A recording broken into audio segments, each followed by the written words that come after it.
Quest'oggi Tarcento ha ospitato la festa della patria del Friuli, la cui ricorrenza cadeva lo scorso 3 aprile. Tante le autorità presenti ed il pensiero del sindaco Mauro Steccati è andato a Monsignor Duilio Corniali, scomparso pochi mesi fa.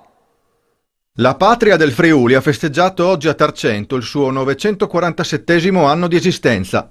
La ricorrenza cadeva lo scorso 3 aprile, ma è in questa prima domenica del mese che le istituzioni si sono ritrovate nella cittadina pedemontana per ribadire la fierezza dell'essere friulani. Una data importante, un evento storico che caratterizza ancora oggi non soltanto la storia di quel pezzo di Friuli Venezia Giulia, ma dell'intera regione. Una regione composita che vede la sua ricchezza culturale, identitaria e linguistica grazie alla presenza di 3 lingue minoritarie riconosciute dalla legge italiana sul territorio di una regione così piccola. La giornata si è aperta con una messa nel Duomo di Tarcento. Al termine della funzione religiosa, il sindaco Mauro Steccati ha ricordato come questa fosse la prima volta che la città festeggiava la Fieste dei Patri dal Friul senza Don Duilio Corniali, scomparso nello scorso mese di gennaio. Era invisibile, ma era presente secondo noi.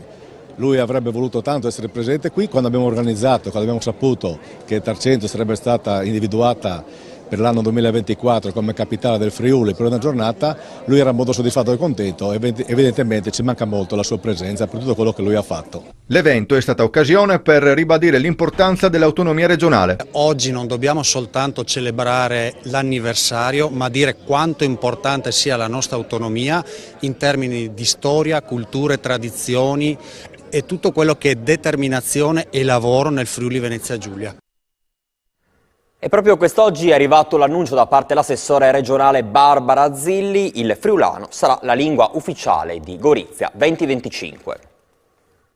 I crot che Gorizia, capitale europea da cultura, ha sempre una grandissima occasione per portare in avanti come lingue ufficiali il furlan in queste grande occasione che appunto a Meddogni e Tain Popui e tutti a Gorizia, che è appunto per tutti furlane, e questa è l'occasione anche per dire che a tutti i giovani che si stanno slontanando dagli nostri patrimoni furlan bisogna fare un gran lavoro di risvicinaio. Sei di furlan non è una roba che si pia e si ristuda, bisogna essere furlan sempre e soprattutto vuole bene al nostro territorio.